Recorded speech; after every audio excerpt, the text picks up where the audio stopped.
that it is only conservatives who are patriotic. I was knocking on doors the other day in Essex, and an older gentleman was mowing his lawn, and he had an American flag hanging from the tree, and there was a sign on his front yard that said, "This is an American house."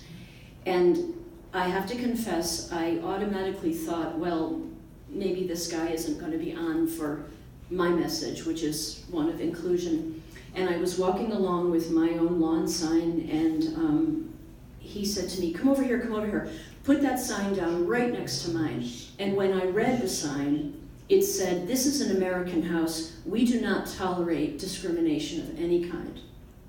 Mm-hmm. And I was very, very moved by that. And so to those of you vets who feel that our current administration is dishonoring you and didn't lower the flag for Senator McCain, I want you to know that those of us who identify as progressives feel very indebted to you, and we are very committed to the ideals that you fought for. And so I am running for the first time. I've never held elected office, not even school board. I did work for 10 years at the state capitol. I was a policy analyst, which meant I advised legislators on the consequences of their votes. I worked for the Permanent Commission on the Status of Women, and then later on the Commission on Women, Children, and Seniors. And those were like think tanks, to put it simply, and they were policy arms of the General Assembly. And it was my job to, crunch numbers and research bills and propose ideas for legislation with both Democrats and Republicans. And from that experience, I felt often that in addition to partisan gridlock, which is never a good thing, a lot of really good legislation went down in flames because people didn't have the backbone to fight hard enough for them. And that includes preservation of Social Security and Medicare and expansion of healthcare. I think all of us in this room are worried about the future of our healthcare system. And I will be candid with you, given your age. My husband and I lost sleep every single night worrying that his mother would outlive her ability to pay and to have repeated surgeries, repeated interventions medically that would just wear her down.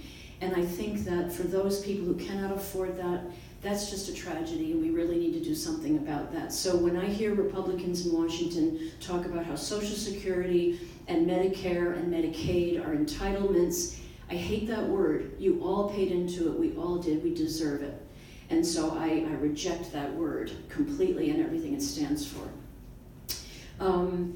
So I moved down to Chester with my husband and our youngest son 7 years ago. I thought I was going to retire.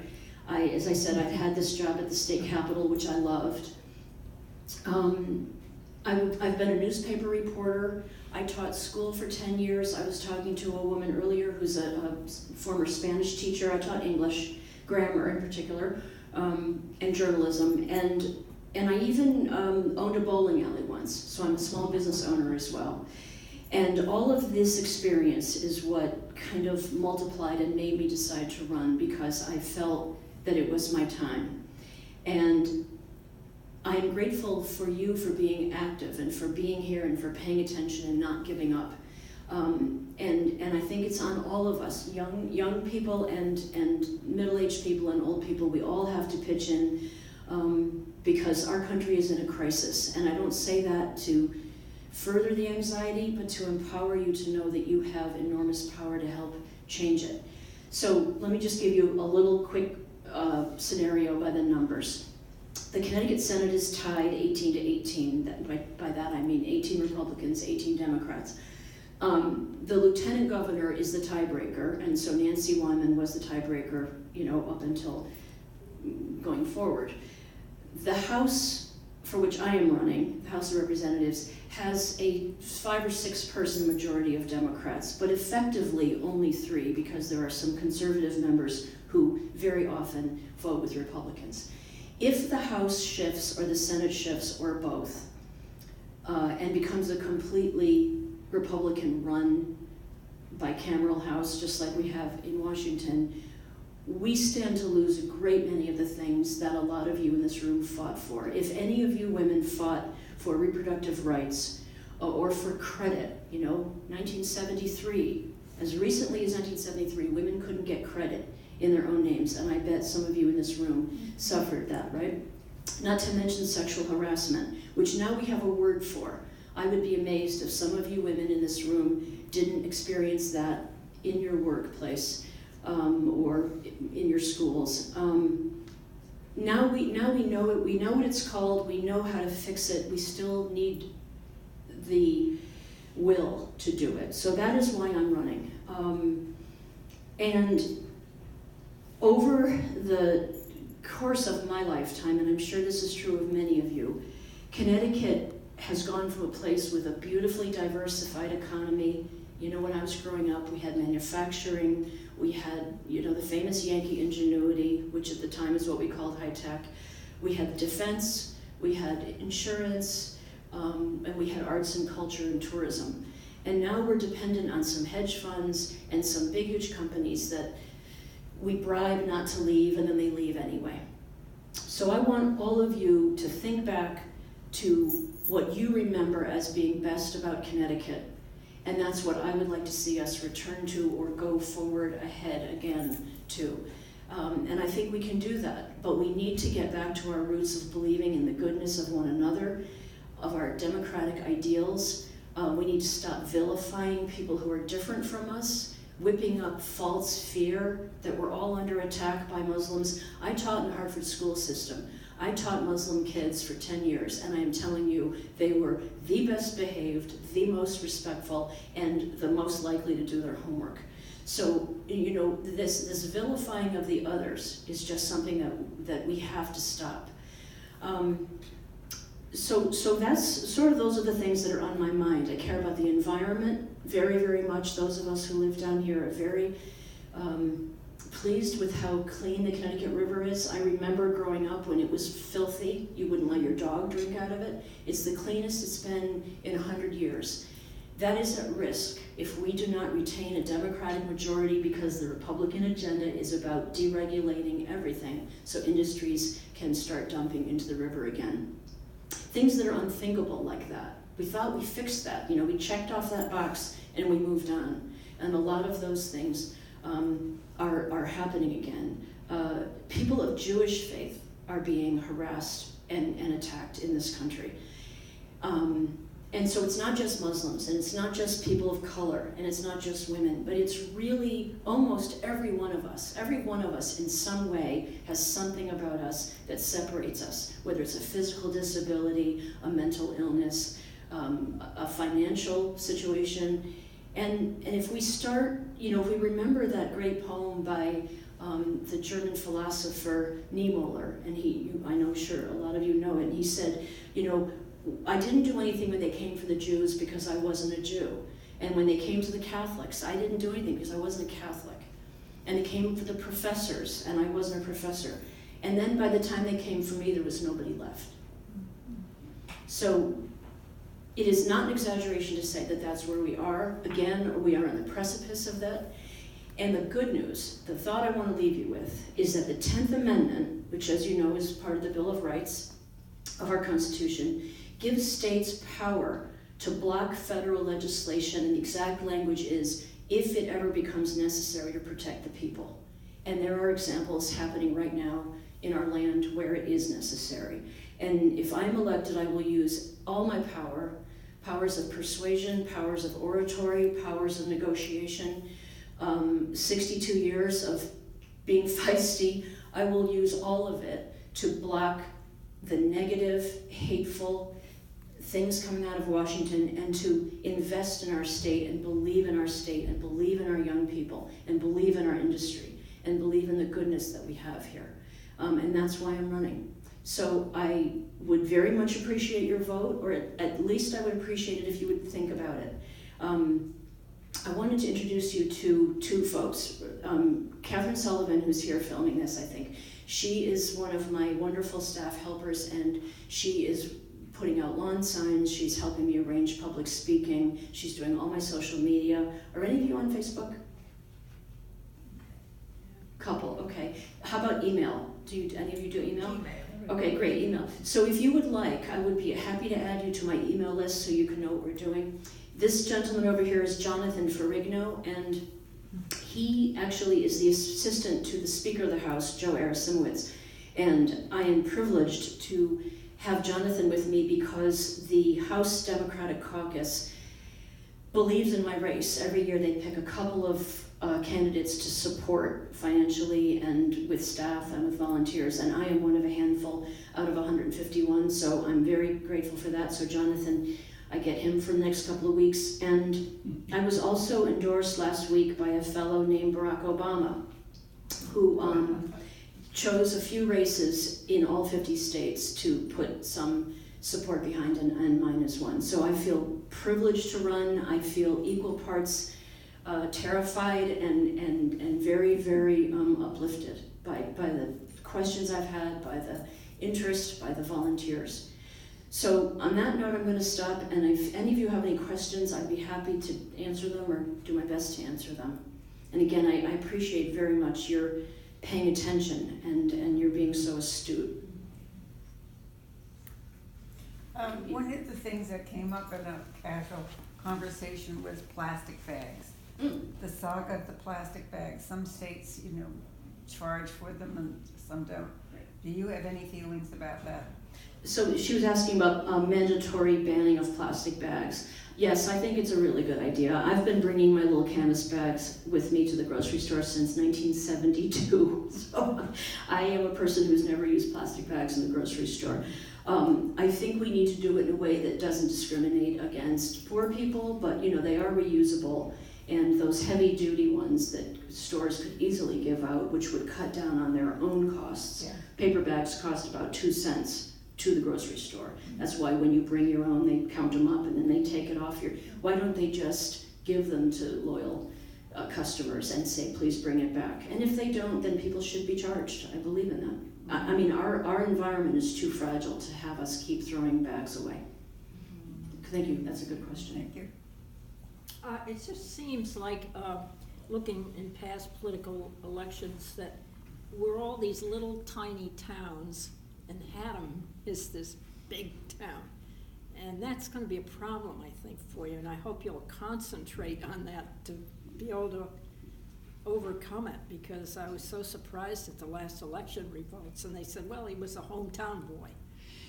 That's a very, very astute analysis. Thank you. Did you all hear her? Do you need me to repeat what she said? Haddam used to be part of, I don't know what the number is, but it was the House district that included Cromwell and Middletown, and it was gerrymandered and put into our district. Oh. The 36th district used to be Essex, Chester, Deep River, and Old Lyme. And it was been solidly blue for generations, decades and decades at any rate. Haddam is a little bit trickier. You're right, it's the most populous town. It did go pretty red within the last couple of years. So you're absolutely right, and my staff and I, we're doing everything we can to break through that wall. I will say this, when we go door knocking in Haddam, the Democrats there are very, very happy to see us. I think they feel demoralized by the last vote. And for those of you who care or who are interested, in a nutshell, my Democratic predecessor, whom I respect a great deal, Phil Miller, he won in Essex, Chester, and Deep River, but he lost by such a margin in Haddam that he lost the whole enchilada. And so that's what we're trying, not to have happen. So it's a great question. We're putting a lot of energy in it. This Sunday we have our wonderful Congressman Joe Courtney and Norm Needleman. They're going to come and we're going to knock doors together because Joe is very popular despite the redness of Haddam. He's very well respected there because he's about, investing in the economy and building up the submarine base. Thank you. That's a great question. Yes. I love everything you're saying. I'm thrilled to hear that you are running. I'm not as optimistic as you are, but I hope you're right. There's one thing I wanted to mention. Some of us here have been involved in the problem of gun violence. Yes, thank you for bringing that up. I didn't mention that. And you did not mention it, and I wondered if that would be anything you might be involved in at all. Yes, absolutely, thank you. In fact, Boo asked me to prepare, I brought this for you, for your group. This is a quick history of the gun legislation and where people voted, because I think one of your group asked for it, so don't let me forget to give that to you. Recently, the Connecticut Against Gun Violence, which is the primary gun safety advocacy group, gave me an A rating based on the questionnaire I filled out and where I stand on guns. My opponent got a C, and Melissa Gibran, who is running for Senate, got an F. So I fully expect the NRA is going to give me an F, and I will wear it proudly. And I will say, because this is a thing that needs to be repeated ad nauseum, yes, I believe in the Second Amendment. Yes, I believe that responsible sportsmen, sportswomen, farmers, people who wish to have a handgun for personal protection have a right to do that if it's licensed and if they pass the background checks. I do not believe there's any place in civil society for high capacity rapid fire machine guns. Even police, the police union also endorsed me because of my stance on guns. It makes their job so much harder. And I think after Sandy Hook, as you probably know, Connecticut passed some of the strictest gun legislation in the nation. And I'm really, I had nothing to do with it because I wasn't, a sitting legislator, and so I can't take any credit, but I do think we need to defend that legislation, because again, there have already been hostile amendments introduced to strip out some of those provisions. As a teacher, as somebody who had to do drills, there was not an active shooter, but there was a disgruntled, troubled person who came into my school, and I had to protect the kids and throw them under the desks and lock the doors. I wasn't there to do that. I was there to, teach the past participle of lie. And I suddenly found myself being, responsible for protecting 25 kids.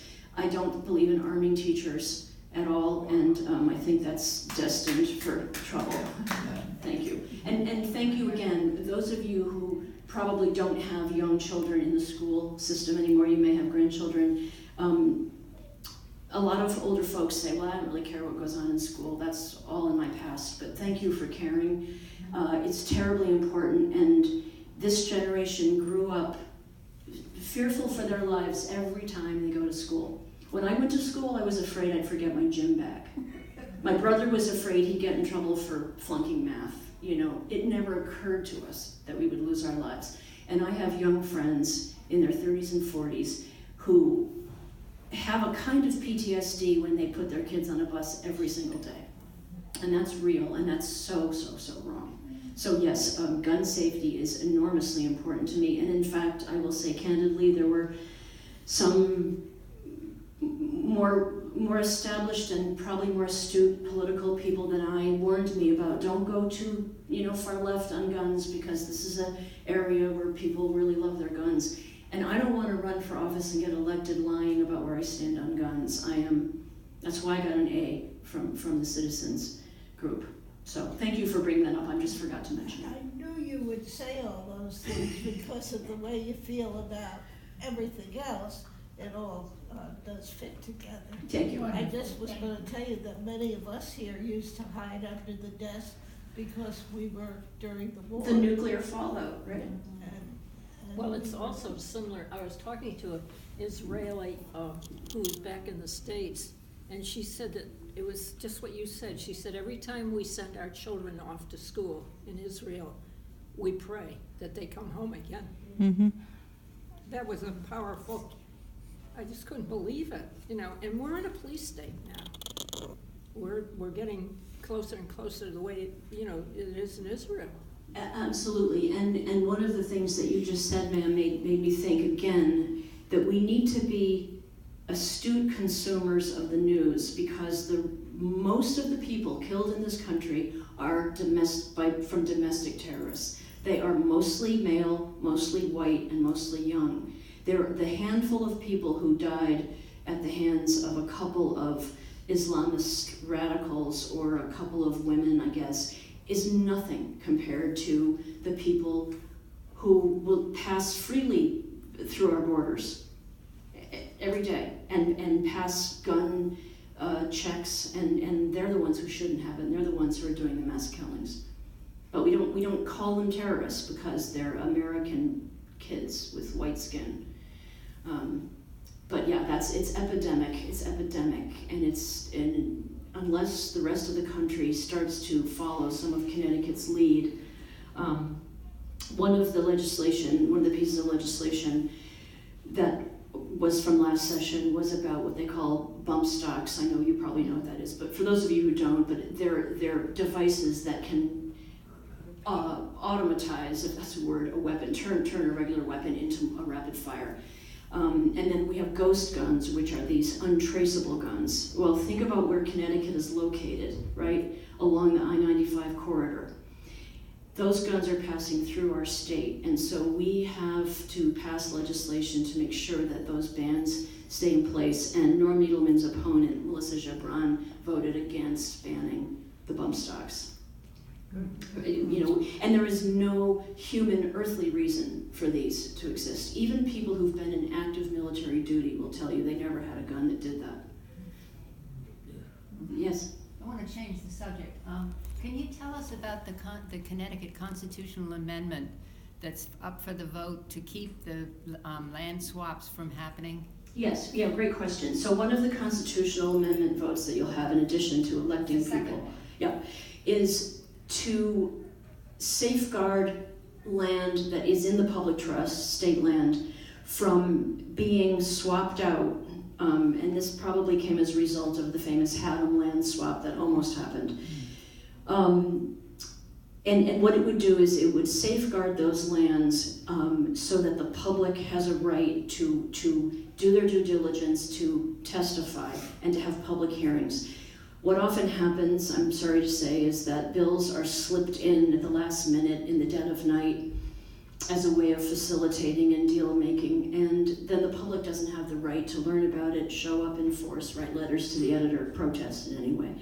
So this constitutional question would make sure that before anybody has the right to give away or trade or sell land in the public trust, the public would have the right to weigh in, and it would have to have I forget what the majority is. 2/3. Yeah, thank you. So yes, I'm very much in favor of that. What is the other? There are two.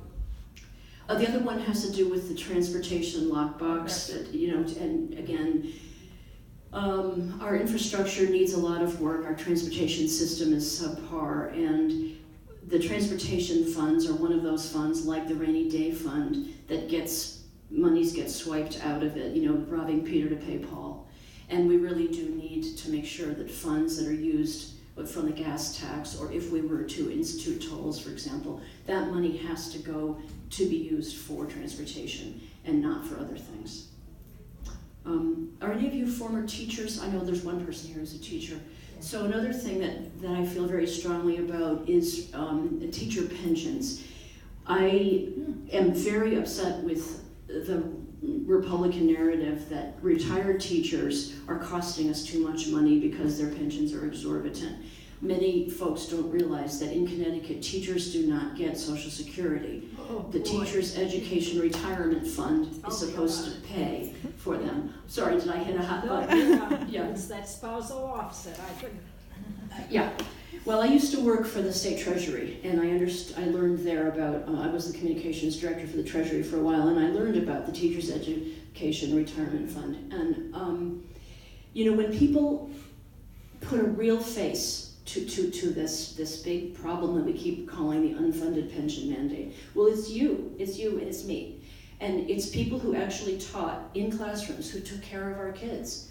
And I just hate it when we talk about these pensioners as if they're this amorphous group of people turning into millionaires at the state of the cost of the taxpayer. Are you a millionaire?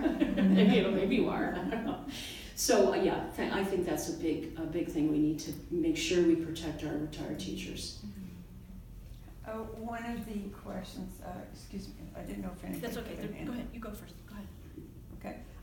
What are we going to do about the loss of business in Connecticut?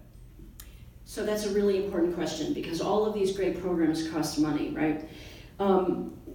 a couple of things that I think we really need to do right away is strengthen our vocational ed system so that we have trained young people to stay.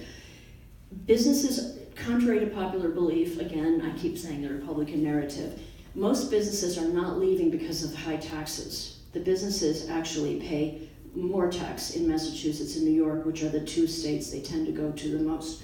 The real reason they're going is the cities are more exciting. If you read down through the agreement between Aetna that fell through, the real reason they wanted to leave, Mark Bertolini from Aetna wanted to leave, is because he wanted to be in New York. It was more exciting. I mean, there's actually documented evidence that he said that. So one of the things we have to do is build a network of vibrant cities that will make kids, younger people, want to stay here so that we have an educated and younger workforce.